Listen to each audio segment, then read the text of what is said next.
This is the last letter from Empress Mary in exile to Tsar Nicholas II. 21 November 1917. My dear Nikki, I have just received your letter of October 27, which has filled me with joy. I cannot find words to express my feelings and thank you with all my heart, my dear. You know that my thoughts and prayers never leave you. I think of you day and night and sometimes feel so sick at heart that I believe I cannot bear it any longer. But God is merciful. He will give us strength for this terrible ordeal. Thank goodness you are all well and that at least you live together and in comfort. A year has gone by already since you and darling Alexei came to see me at Kiev. Who could have thought then of all that was in store for us, and what we should have to go through? It is unbelievable. I live only in my memories of the happy past and try as much as possible to forget the present nightmare. Misha has also written to me about your last meeting in the presence of witnesses and of your ghastly and revolting departure.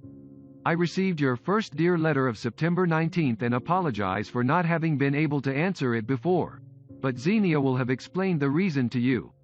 I am sorry you are not allowed to go for walks. I know how necessary it is for you and the dear children. It is an incomprehensible cruelty. I have quite recovered from a long and tedious illness and am able to go out again after 2 months. The weather is beautiful, especially during the last few days. We live very modestly and quietly and see nobody, as we are not allowed to leave the estate, which is a great nuisance.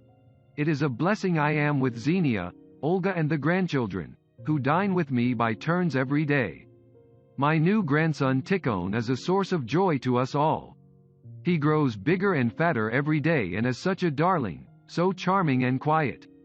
It is a pleasure to see how happy Olga is, and how delighted she is with her baby which she had hoped for such a long time. They live very snugly above the cellar. She and Xenia come to see me every morning, and we have our cocoa together, as we are always hungry.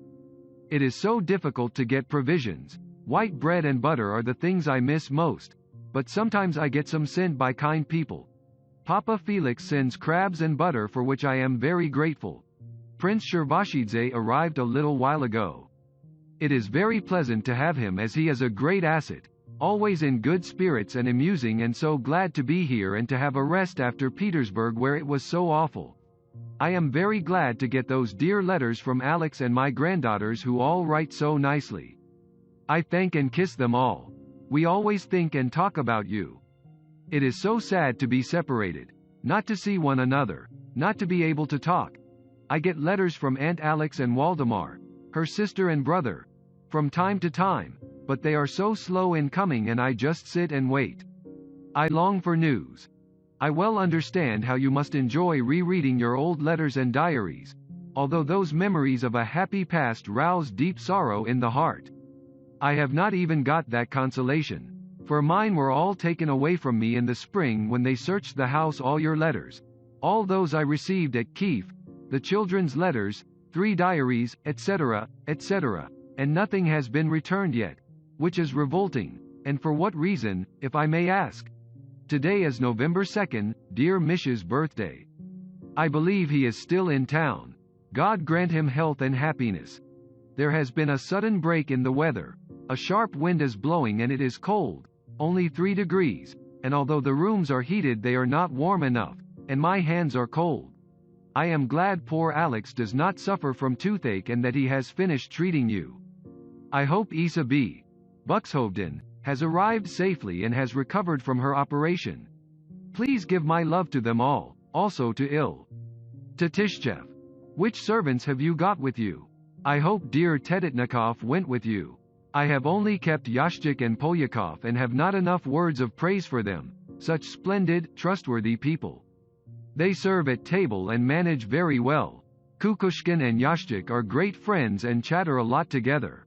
On December 6th all my thoughts will be with you, my dear darling Nikki, and I send you my warmest wishes.